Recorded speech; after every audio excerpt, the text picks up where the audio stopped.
The line at the county registrar's office moved slowly, but I did not mind waiting. At 72, I had learned that the people who rush to strip you of dignity usually trip over their own greed. I stepped up to the desk, signed my name with the same steady hand that had balanced household ledgers, raised a son, and helped build everything the Whitmore family possessed. Then I cast my ballot. A small thing, some would say. A single vote. But by the time that ballot slid into the machine, I had already changed much more than that. 3 weeks earlier, Vanessa had laughed over roast chicken and told me women my age should not be trusted with elections. She thought age made me weak.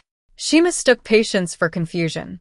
What she did not know was that while she was petitioning behind closed doors to establish limited guardianship over me, arguing I was no longer competent to manage my affairs, Martin Cole was filing the final amendments to the family trust my husband had built decades ago. Harold had inserted a dormant clause long before he died, one he called his insurance against betrayal. Any heir who attempted to remove my legal autonomy for financial advantage forfeited all managerial rights to the Whitmore Trust. It had sat there untouched for 19 years. Waiting. Vanessa signed the guardianship petition herself. David co-signed, barely reading, trusting his wife as blindly as he once trusted me. They handed me the weapon that undid them. At the hearing, Vanessa arrived in ivory wool and practiced concern, speaking in that syrupy voice she used when performing kindness. She told the court I was forgetful, vulnerable, easily manipulated. Then Martin stood. He placed before the judge the petition, the trust clause, the correspondence showing Vanessa had hidden my absentee ballot request, intercepted bank notices, and quietly transferred household maintenance contracts into a company owned by her brother. The room changed. I felt it like a pressure shift before a storm. The judge denied the petition in minutes, referred the concealment of election materials for criminal review, and ordered an audit of trust-related misconduct. But the real silence came when Martin read the amendment aloud. Control of the Whitmore Charitable Trust, real estate holdings, and voting shares, assets Vanessa had spent years circling like prey, were now permanently removed from David and Vanessa's reach and placed under an independent board I chaired for life. David's inheritance converted into fixed annual distributions he could not accelerate, borrow against, or influence. Vanessa received nothing. Not $1. Not 1 acre. Not 1 share. She went pale in a way I will never forget. It was not theatrical. It was the face of ambition realizing it had outsmarted itself. Then came the newspaper column. A local political reporter caught wind of the guardianship angle and the attempt to suppress an elderly woman's vote. Too old to vote became a headline across the county. Vanessa, who had chaired civic luncheons and loved appearing in campaign photographs, resigned from 2 nonprofit boards within a week. Invitations stopped. Her name, once polished, carried the sour aftertaste of opportunism. Even the country club women who once admired her learned to turn away at charity galas. Reputation can be harder to recover than money. David came to my porch one Sunday at dusk, looking older than I had ever seen him. He asked how I could do this to him. I told him calmly, "You signed papers to help your wife declare your mother unfit. I did not do this to you. I survived you." He cried. I did not. Some losses arrived too late for tears. Months later, I reopened the Whitmore Civic Foundation in Harold's name and funded transportation programs helping seniors get to the polls. The first grant paid for shuttle vans across 3 counties. On election day, women older than me stepped down those bus stairs in sensible shoes and bright lipstick, laughing as though freedom had been returned to them personally. In a way, it had. Reporters asked why I made voting my cause. I told them because some people think power begins at the ballot box. They are wrong. Power begins the moment you refuse to let someone make you smaller than you are. The last time I saw Vanessa was outside the courthouse after the final audit settlement. She stood beside her attorney while restitution orders were entered over diverted trust expenses. She would be paying for years. She looked at me as if expecting triumph or cruelty. I gave her neither. I simply said, "You were right about one thing. I did change more than my ballot."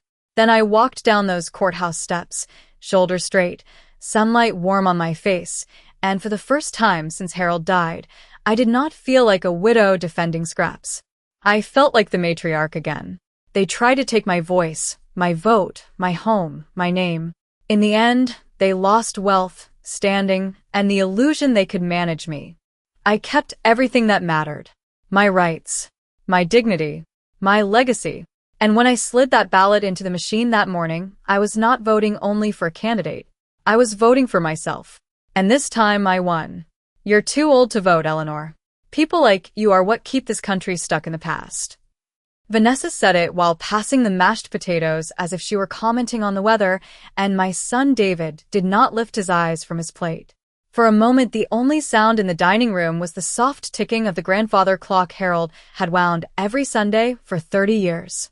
I looked at my daughter-in-law, at her polished smile and careful manicure wrapped around the serving spoon, and I understood something cold and permanent had entered my home. At 72, I had been called old before. I had been called stubborn, traditional, even difficult, but never irrelevant, never disposable. I set down my fork with steady fingers. I did not defend myself. I did not remind her I had voted in every election since 1972. I did not mention marching with Harold in the rain when we were young and believed civic duty meant something sacred.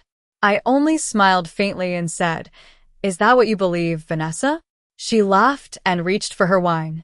David shifted in his seat, but said nothing. Silence can wound more deeply than insults. They thought the conversation was over. They had no idea it had just begun. The dining room felt different after Harold died. Too large. Too empty. The mahogany table, where we had hosted Thanksgiving for decades, seemed to echo now. Even the crystal chandelier cast a colder light. I had spent 46 years in that house, and in all that time I had believed loyalty lived in ordinary rituals.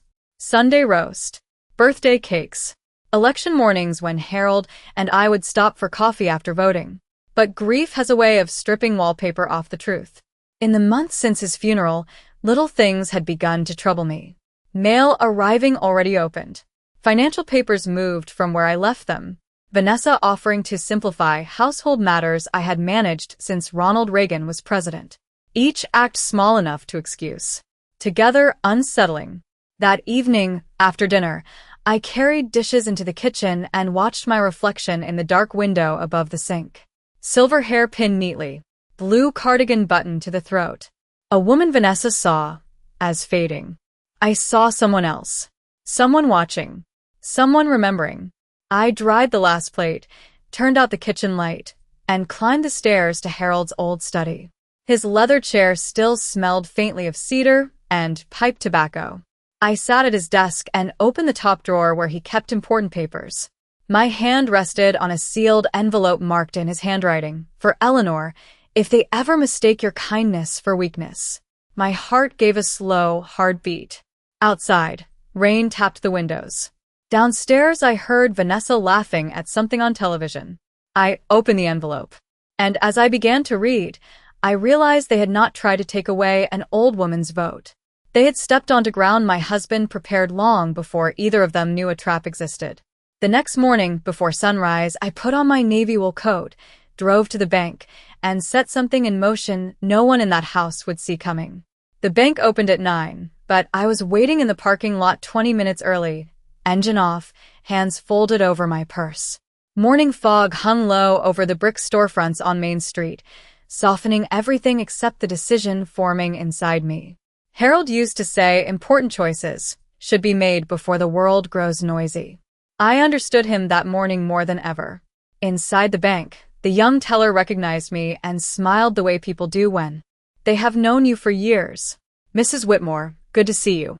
I asked for the trust officer, not loudly, not urgently, simply as though I were discussing a certificate of deposit. Even now I can remember the feel of the envelope in my handbag, the paper slightly worn at the folds from where Harold had sealed it decades earlier. Martin Cole was already waiting in the officers' conference room when I arrived. That did not surprise me. Harold had arranged many things in life so quietly, they often looked like coincidence. Martin rose, older now, silver-haired, but with the same careful eyes. He studied me a moment before saying, "So it has begun." I nodded and placed the envelope between us. We read Harold's letter together. It was not dramatic. No grand declarations. Just measured instructions in the plain, disciplined language of a man who had spent his life understanding risk. If anyone sought to remove my legal independence through coercion or manipulation, dormant provisions in the family trust could be activated. Harold had anticipated greed not as a possibility, but as a probability. That realization did not wound me. It steadied me. Martin asked what had happened. I told him only enough. The dinner. Vanessa's growing control. Documents moved. Questions about my competency disguised as concern. He listened without interrupting, fingers lightly touching the trust binder as if reacquainting himself with an old weapon. Then he said words I had not expected to hear. Eleanor, your husband built this, so no one could corner you. But once we start, there is no pretending later. I looked out through the conference room glass at the town square where election banners fluttered in the wind. For months, I had been moving through my own home as if I were slowly becoming a guest in it. Something in me had grown tired of shrinking. Do it, I said. His expression did not change, but he gave a small nod, almost respectful. We spent 2 hours reviewing amendments, account structures, authority clauses I had not thought about in years. By noon, things invisible to Vanessa had already shifted. Control did not announce itself. It moved quietly on paper. When I returned home, the house smelled of lemon polish. Vanessa was rearranging silverware drawers. She smiled too brightly. Where have you been? Running errands, I said. She studied me a beat too long, as if sensing something altered but unable to name it. That afternoon I noticed an envelope on the hall table addressed from the county elections office. It had already been slid open. My absentee ballot request. Opened before I saw it. I turned it over in my hands and felt no shock this time, only confirmation. Upstairs in Harold's study, I placed it beside the trust documents. One interference might be dismissed. A pattern could not. By evening, David came home carrying takeout, talking about property taxes and nursing options in the casual speculative tone people use when testing dangerous ideas. I listened while folding napkins for dinner. Assisted living, he said lightly, can be wonderful for people at your stage. At your stage. I nearly smiled. They believed they were preparing me for surrender. They did not know I had spent the morning preparing them for consequence. The next morning I began paying attention the way one studies hairline cracks in old china, not because they are dramatic, but because they reveal where pressure has been building all along. Vanessa moved through the house with a confidence I had once mistaken for efficiency. Now I saw something sharper beneath it. She answered the telephone before I reached it. She began bringing in the mail herself, sorting it before laying only certain envelopes near my chair. Once, while polishing the silver tea service Harold's mother had given me, I heard her in the hallway telling a neighbor in a lowered voice that I was becoming forgetful and needed looking after. She said it sweetly, almost lovingly. That made it worse. False concern has a texture of its own. David seemed unaware, or perhaps awareness had become inconvenient. At breakfast, he skimmed the newspaper while Vanessa discussed retirement communities with brochures she claimed had arrived unsolicited. I noticed one brochure had notes in her handwriting. Circle this floor plan. Ask about memory support. I folded my napkin and asked lightly when she had begun. Researching such things. She smiled and said, only planning ahead, Eleanor. People use the gentlest words when introducing cruel ideas. That afternoon I drove to the county clerk's office under the pretense of correcting a voter registration detail. The woman at the desk, a practical woman named Denise I had known through church fundraisers, frowned when she looked up my file. Mrs. Whitmore, she said, we received a request last month asking whether your voter eligibility needed review due to diminished capacity concerns. For a moment the fluorescent lights seemed too bright. I kept my voice level. And who submitted that inquiry? She hesitated, then slid the paper toward me. Vanessa Whitmore. Not a forged name. Not anonymous. Her own signature. I thanked Denise, folded the copy into my purse, and walked to my car with such calm I frightened myself. Anger would have been simpler. What I felt was colder. Clarity. Harold had once told me betrayal rarely begins with dramatic treason. It begins with paperwork. That evening I said nothing. I made pot roast, set the good plates, let Vanessa chatter about a county commissioner's reception she hoped to attend, let David complain about rising taxes. I watched them as one might study actors, unaware the audience knows the ending. Later, while clearing dishes, David mentioned an appointment he had made for me with a geriatric specialist. Routine assessment, he called it. My spoon paused above the sink. Routine for whom, I wondered. Upstairs in Harold's study, I spread the evidence across his desk. Opened ballot envelope. Guardianship, brochure notes. Clerk's inquiry copy. Pieces clicking together with almost elegant cruelty. Then Martin called. He had found something else in trust records. Small maintenance contracts redirected over 2 years to a company tied to Vanessa's brother. Not large enough to alarm auditors. Large enough to reveal appetite. I listened while rain tapped the window panes and the old house settled around me. When he finished, I asked what he advised. He was silent a long moment. Then he said, let them continue. The more certain they become, the harder the fall. I stood at the study window, looking down at the dark driveway where David's car sat beside mine. My son sleeping under my roof, unaware his wife had questioned my legal competence to control a vote. I should have wept. Instead, I felt something steadier take root. I was no longer gathering wounds. I was gathering proof. And downstairs, in the soft hum of the refrigerator and the ticking of Harold's clock, the trap was quietly closing. The older I grew, the more I believed memory was not a soft place of nostalgia, but a ledger. Once suspicion entered my home, old moments began returning with sharper edges. I found myself standing in Harold's study one afternoon with a faded photograph in my hand, taken on courthouse steps in 1984 after we registered voters in a rainstorm. Harold was laughing, tie crooked, his arm around my waist. On the back he had written in blue ink, "Rights are only safe when ordinary people defend them." I traced the words with my thumb and thought of how often he had noticed danger long before I did. It was Harold who insisted the family trust be structured in layers no one understood but him. At the time I teased him for thinking like a general preparing for siege. He only smiled and said families are strongest when they never need safeguards, but wisest when they have them. In those days David was a boy with grass stains on his jeans, asking questions at the dinner table about presidents and wars and why people argued over ballots. Harold would answer, "Everyone. You vote because your voice belongs to you, son. No one grants it. No one takes it." Remembering those words now felt almost unbearable. Yet memory was doing something else. It was exposing signs I had dismissed for years. Vanessa discouraging holiday traditions that centered me. Suggesting the old silver be appraised.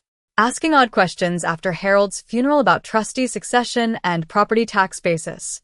Once, nearly a year earlier, she had laughed over coffee and said older people become vulnerable because they do not realize when the world has moved on. I had thought it careless talk. Now I heard rehearsal. Even David's distance had not come all at once. It had accumulated in small abdications. Missed Sunday visits. Decisions announced rather than discussed. His habit of looking to Vanessa before answering me. I began to see betrayal less as a single wound and more as sediment, layered slowly until the river changed course. That evening I opened a cedar chest at the foot of my bed and took out Harold's old correspondence box.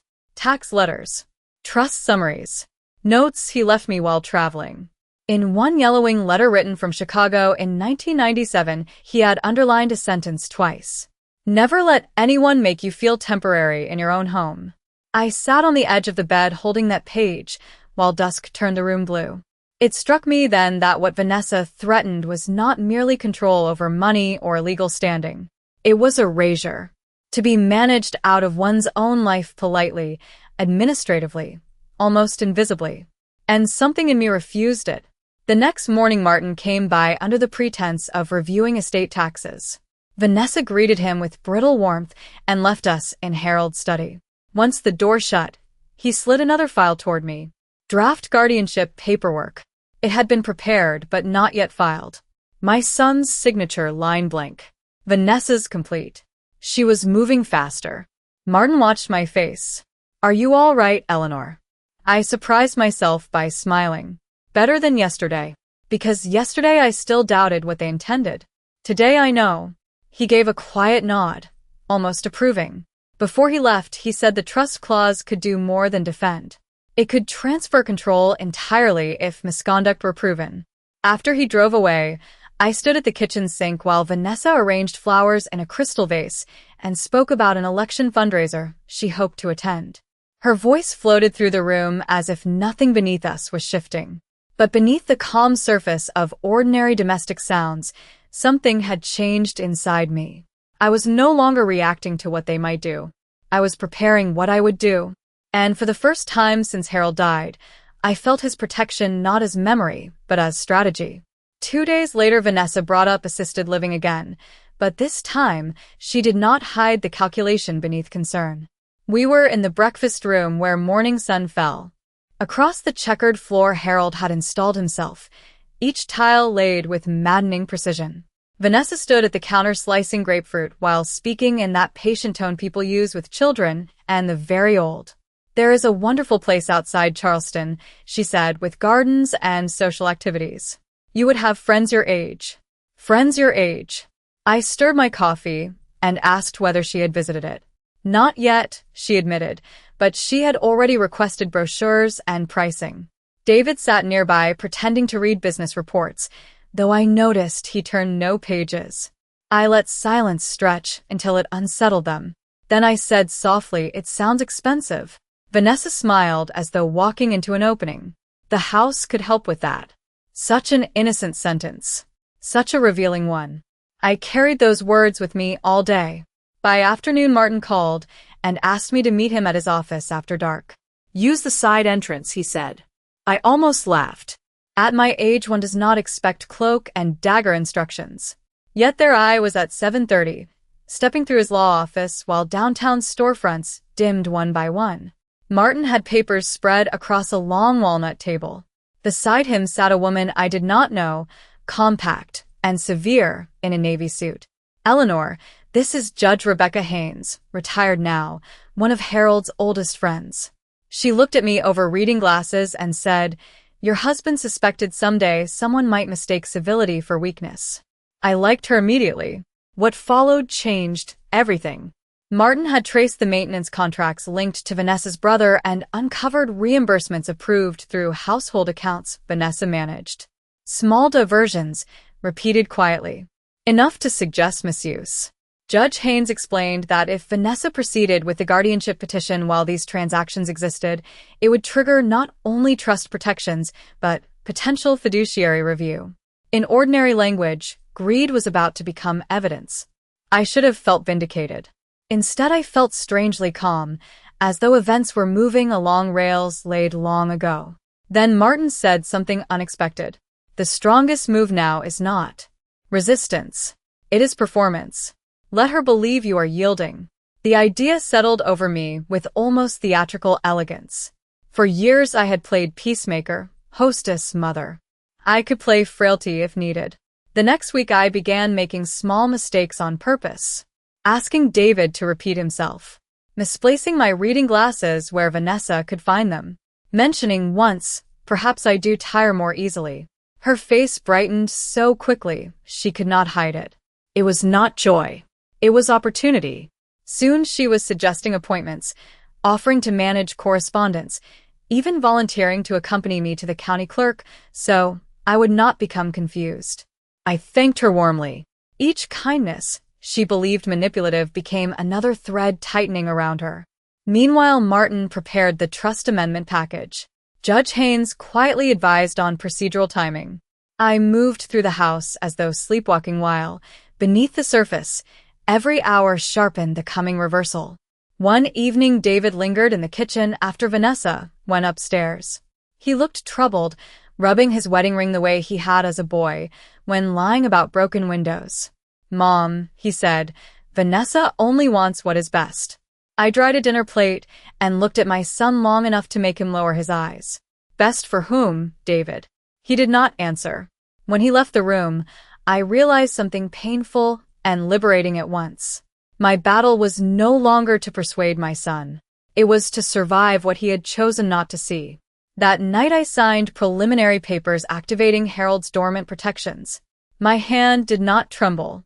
As I set down the pen, Judge Haynes gathered the documents and said quietly, "Let them make the next move.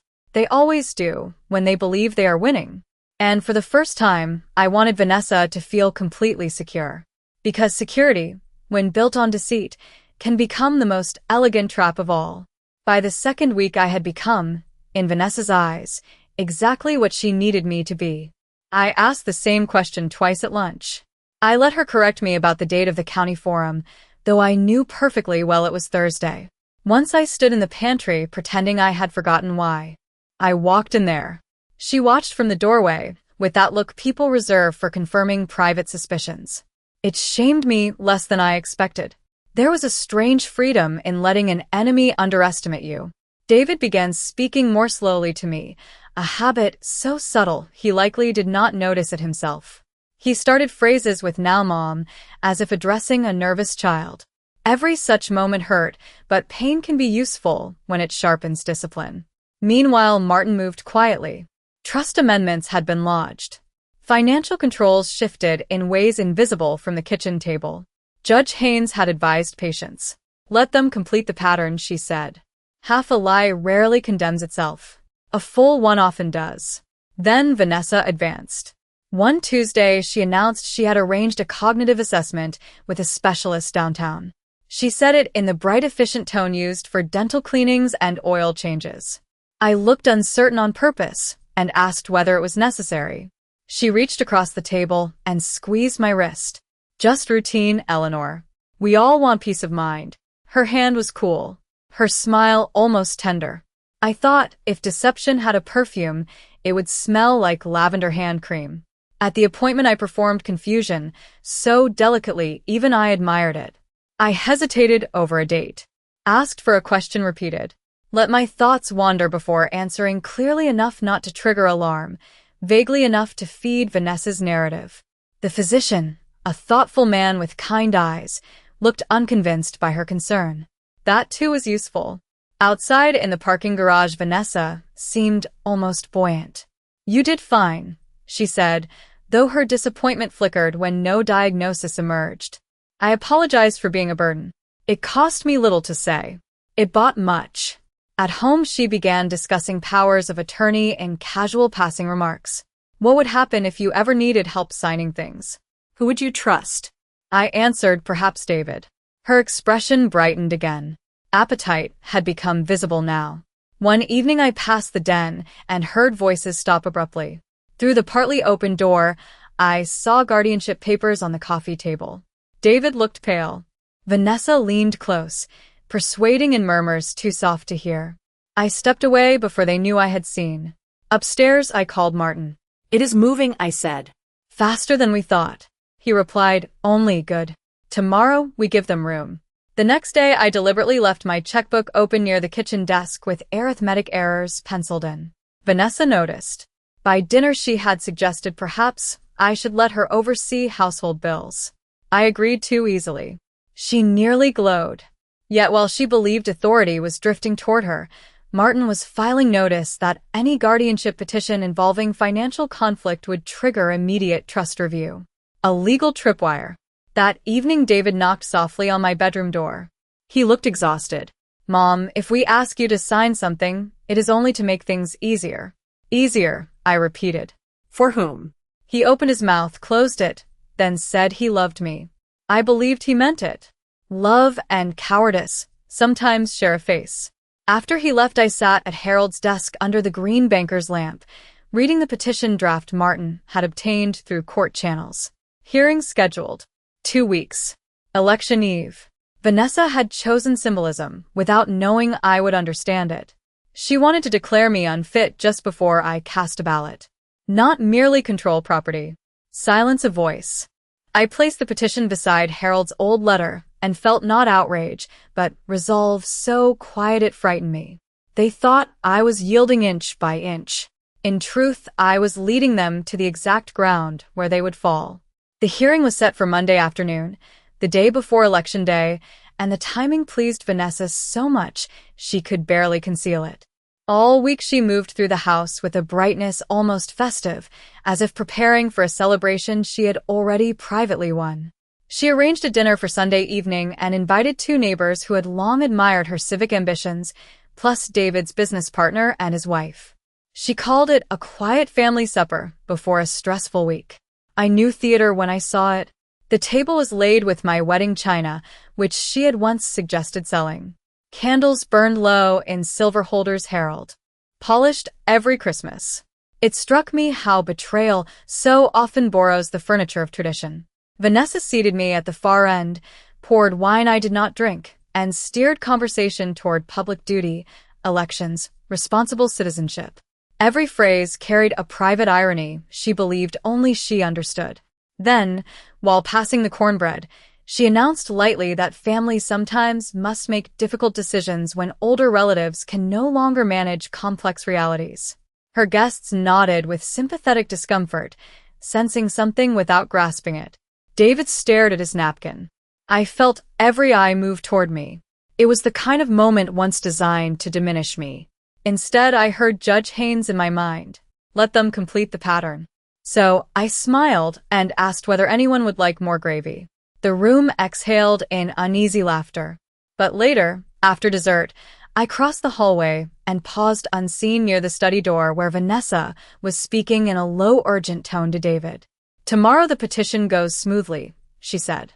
Once temporary authority is granted, the rest follows. He asked, almost whispering, "Are you certain this is necessary?" Her reply came sharp as cut glass. "If you hesitate now, we lose everything. Everything." There was the word at last, naked of sentiment. Not care. Not protection. Everything. I went upstairs and slept deeply for the first time in weeks. Morning arrived brittle and cold, the kind of southern November day when sunlight looks thin as paper. I dressed with unusual care in a navy wool suit Harold once liked and pearl earrings I had not worn since his funeral. Vanessa noticed at breakfast. "You look elegant for court," she said, perhaps expecting nerves. I answered only, "One should dress properly for important transitions." At the courthouse, Martin and Judge Haynes were already waiting. Martin handed me a folder thicker than any Vanessa carried. Evidence has a weight all its own. In the corridor, I saw Vanessa speaking with her attorney, chin lifted, confidence almost luminous. She believed today would formalize my decline. Yet just before the bailiff called us in, Martin leaned toward me and said quietly, "The trust board voted. This morning. If misconduct appears on record, control transfers immediately.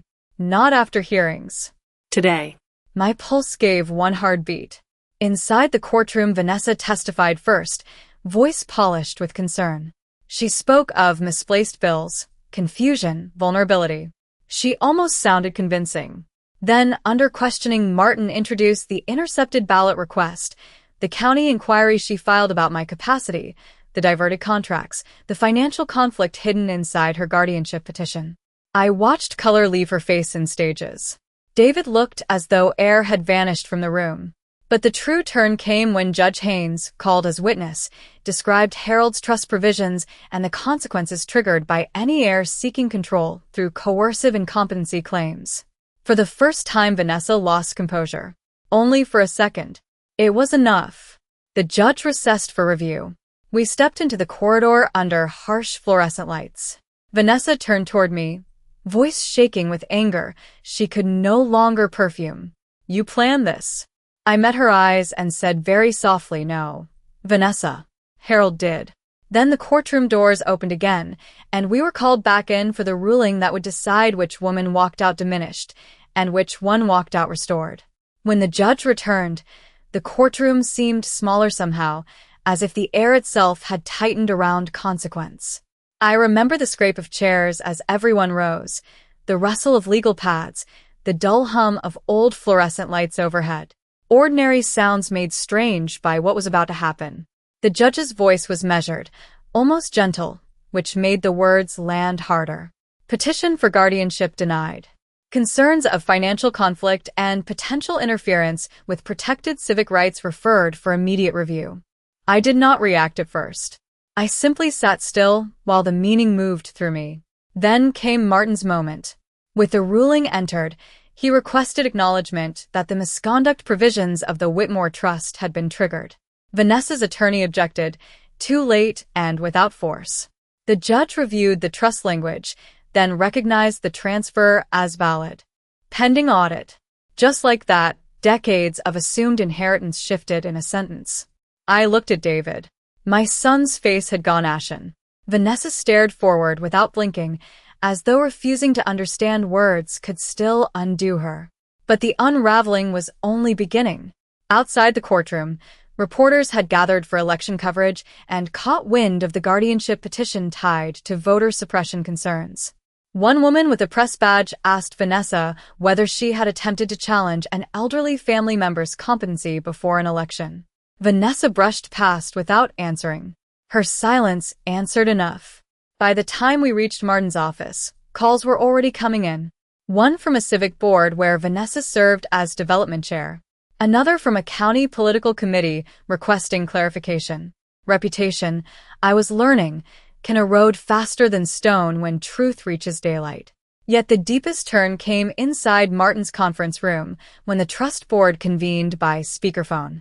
3 voices, calm and formal, confirmed interim control had transferred to independent administration under my lifetime chairmanship. David's discretionary authority was suspended.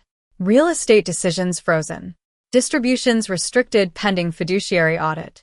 Vanessa, who had once spoken of this house as if already partly hers, had been removed from every path leading to it. She sat rigid through the reading, hands clasped so tightly her knuckles whitened. Then she turned toward David and said in a low, sharp voice, "Say something." He did not. For the first time I saw him looking at her not as husband, not ally, but as a man discovering how far he had drifted into another person's ambition. Martin slid one final document toward me. It was simple. My signature confirming acceptance of chair authority. Months earlier I might have trembled. That afternoon my pen moved, without hesitation. When I signed, something in me settled. Not triumph. Restoration. On the courthouse steps afterward, David caught up to me. His voice broke when he asked whether I had known all along what Harold arranged. I said I knew only enough to stop being erased. He looked toward Vanessa standing alone by the curb, speaking frantically into her phone. "Mom," he whispered, "what happens now?" I thought of the years I spent shrinking to keep peace, of ballots cast beside Harold, of my own son letting silence stand where loyalty should have stood. Then I answered with more kindness than he deserved. Now the truth does what truth always does. It keeps moving. That evening I returned home before either of them. The house felt changed, though every lamp stood where it always had. I made tea in Harold's old china cup and sat in the study while dusk gathered at the windows. On the desk lay tomorrow's sample ballot. Election day. For weeks the hearing had been the storm on the horizon. Now it was past. Yet as I looked at that ballot, I understood the final act was not in the courtroom at all. It would happen at dawn, at the polling station Harold and I had visited for years, where one small act would turn everything personal into something larger. Because tomorrow I would not walk in merely as a woman who had defended her estate. I would walk in as a woman who had taken back her voice. And waiting at sunrise, though I did not yet know it, was the final move that would leave Vanessa with no ground left to stand on. Election morning arrived cold and bright, the kind of crisp November dawn that makes every sound feel sharpened. I rose before sunrise and stood for a moment in the kitchen where Harold used to grind coffee beans before we drove together to vote. Habit can survive grief in quiet ways. I wore the same navy wool coat, pinned a small gold brooch at my collar, and carried my purse with a sample ballot folded inside, though by then the ballot itself had become something almost symbolic. When I stepped onto the front porch, David was already there, hands in his coat pockets, looking as though he had not slept. Vanessa was gone. He said she had left before dawn after spending half the night on calls with attorneys. For a long moment neither of us spoke. Then he asked if he might drive me to the polling place. I surprised us both by saying yes. The elementary school gym where our precinct voted looked exactly as it had for years. Folding tables. Hand-lettered signs. Volunteers and bright stickers saying I voted. Yet when I entered, people turned. Some recognized me from the courthouse story, already moving through town. A poll worker named Carol touched my arm and whispered, "We're glad you are here." Such a simple sentence. It nearly undid me.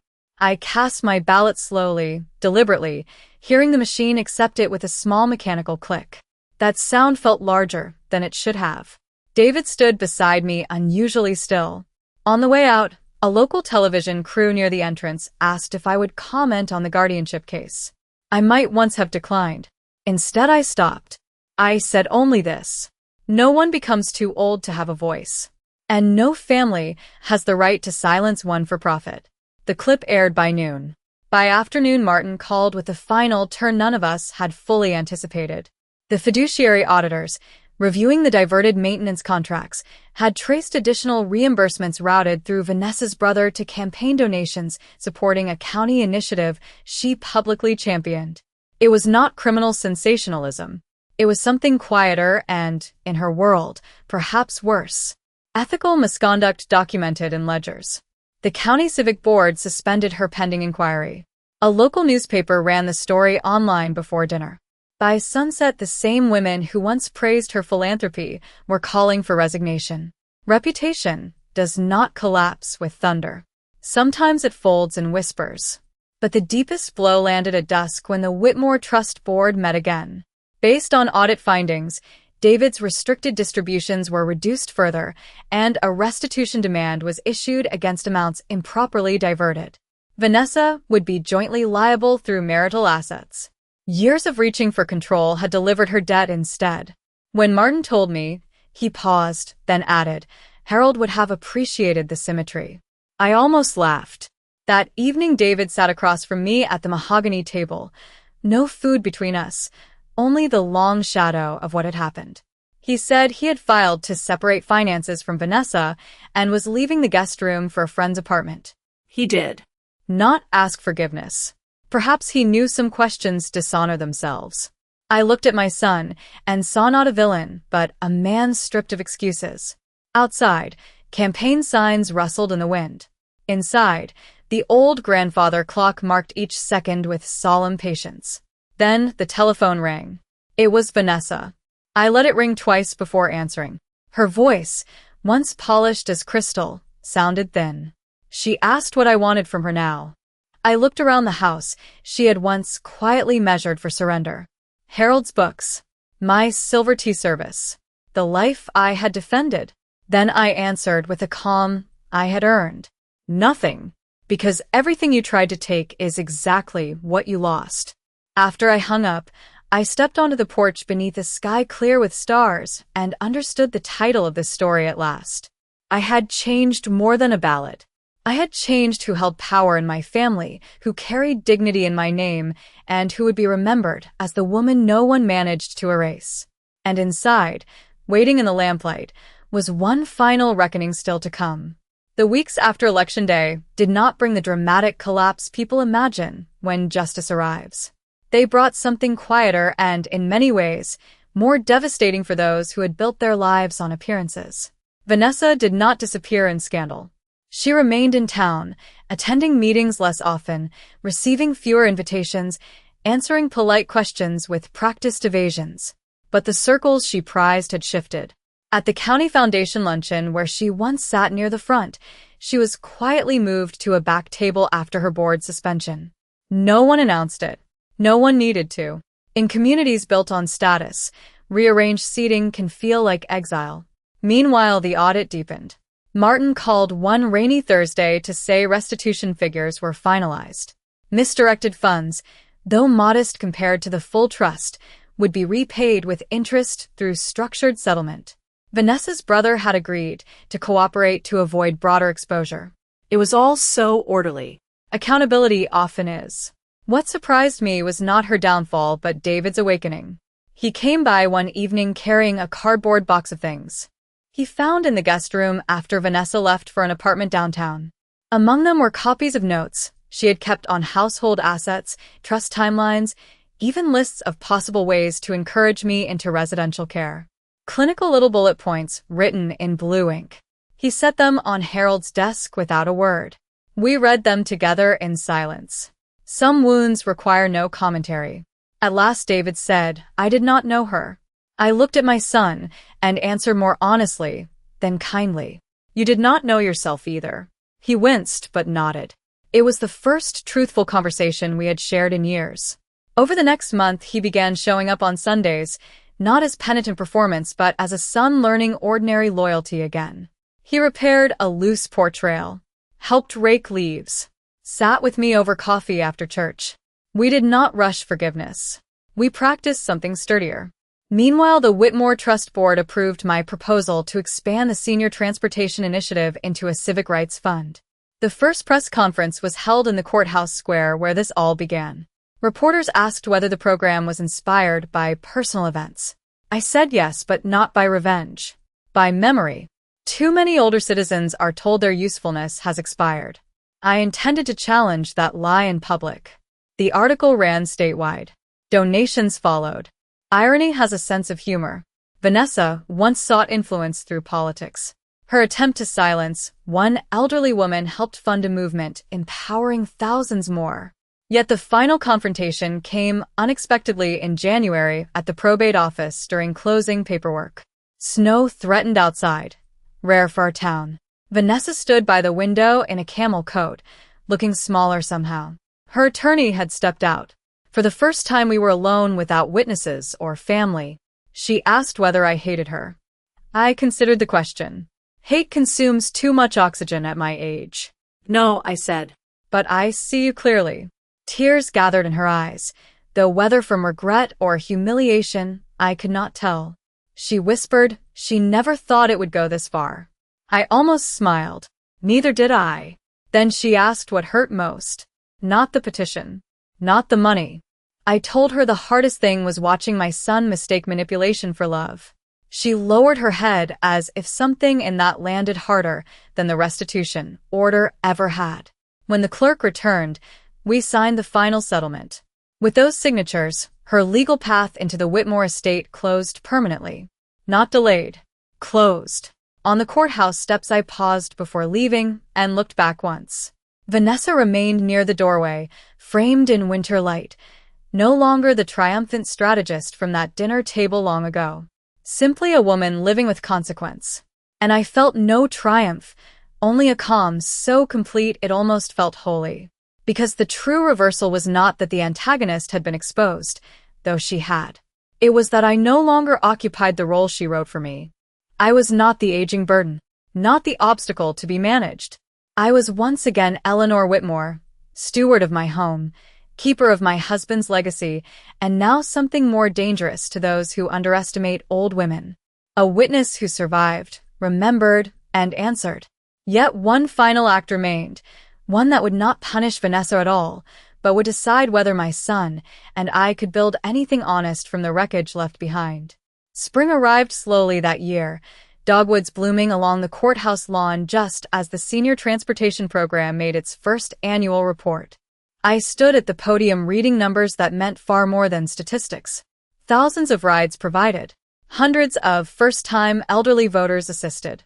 Rural counties joining the initiative.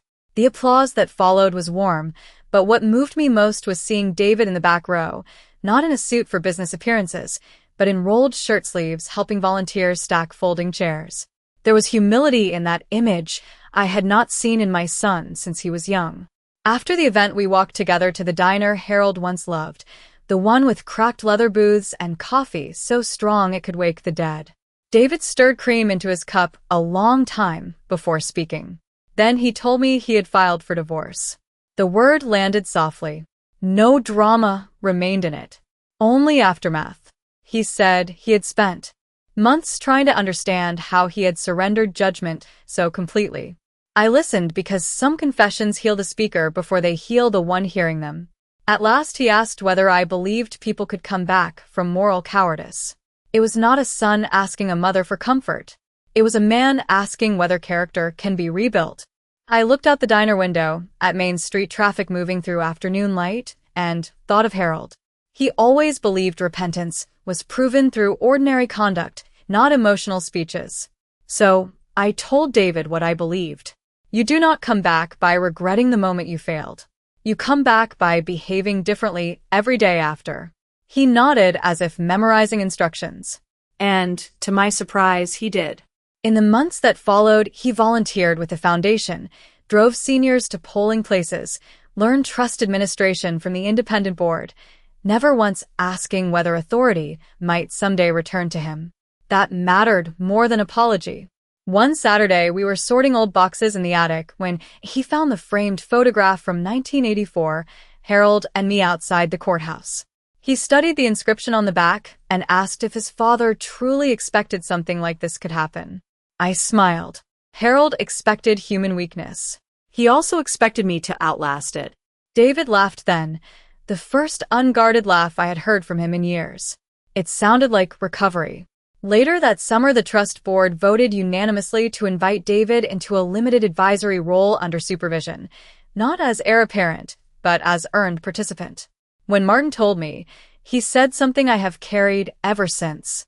Justice is complete only when it protects the innocent and teaches the guilty. I realized then this final chapter was not about Vanessa's fall anymore. That had already happened. It was about whether betrayal would be the last inheritance passed from one generation to the next. I would not allow it. The real victory was larger than keeping my home or protecting my vote. It was refusing to let corruption become family tradition. In early October, almost a year after that dinner, when everything cracked open, David and I walked to the polling place together. Not because I needed help, because he asked to accompany me as Harold once had. The gym smelled of floor wax and old memories. I cast my ballot while David waited beside me in silence, full of reverence. Outside, under a bright blue sky, he turned and said, "You changed me more than you changed any ballot." I almost answered lightly, but emotion caught in my throat. Instead, I touched his arm and said, "No, David." I simply refused to disappear. That was enough. As we walked home beneath turning leaves, I understood something that made every wound worth surviving. Vanessa had tried to reduce age into weakness. The courts, the trust, the public exposure had answered one part of that lie. But this, a son restored to conscience, was the deeper answer. This was the victory Harold would have recognized. And as the old grandfather clock marked the hour that evening in a house no longer haunted by quiet humiliation, I knew the story was nearly complete. One last truth remained to be spoken, not in court or newspaper or family reckoning, but in the final words by which I would name what had happened and why I had already won. The following spring, the County Ethics Review issued its final report, and though I had long stopped needing institutions to validate what I knew, there was a grave satisfaction in seeing truth made official. The report found Vanessa had used her civic position to influence matters where she held undisclosed personal interest, had participated in efforts to impair an elder's independent legal standing while positioned to benefit financially, and had failed disclosure standards required by 2 nonprofit boards. The language was restrained, almost dry. Yet in those careful paragraphs lay the public dismantling of everything she had constructed. She resigned permanently from both boards. Her county appointments were revoked. The restitution settlement became public record. The local paper that once printed photographs of her charity galas ran a follow-up titled Legacy and Abuse of Trust. I did not frame the article. I did not need trophies. The consequence itself was enough. Months later, the Whitmore Trust completed full restructuring. By unanimous vote, the estate, charitable foundation, and voting shares were consolidated under the independent board I chaired, with succession rules rewritten so no future heir could weaponize incapacity claims for financial gain. What Harold began as protection became reform. That mattered to me more than punishment. And yet punishment came all the same. Vanessa's attempt to secure control through guardianship had cost her not only money through years of repayments, but standing, influence, marriage, and the social authority she had once worn like perfume. Some losses arrive not in a single blow but in the slow silence after invitations stop coming. I heard she moved to another city the following winter. We never spoke again. There was nothing left to say. As for David, time did what remorse alone could not. He earned back what he had endangered, not through inheritance, but through conduct. One June afternoon, the trust board met in Harold's old study, papers spread across the mahogany desk where so much had begun. Martin, older and slower now, smiled as he watched David present a proposal expanding voter transportation into elder legal advocacy clinics. When the vote passed unanimously, Martin turned to me and said, "Eleanor, you have done something rare. You protected the estate and repaired the bloodline." I carried those words home like a blessing. That evening, David and I sat on the porch as dusk settled over the oak trees and lightning bugs flickered in the yard. He asked whether I ever wished I had confronted Vanessa the night she first insulted me, shouted back, exposed everything sooner. I looked toward the road where Harold once waved to neighbors and thought how tempting dramatic revenge can be when one is wounded. But spectacle rarely changes power. Strategy does. So I answered no. If I had fought in anger at the beginning, they would have called me unstable. By staying still, I let greed reveal itself. That was the difference. On the first anniversary of the hearing, the county invited me to speak at a civic luncheon honoring citizen advocacy.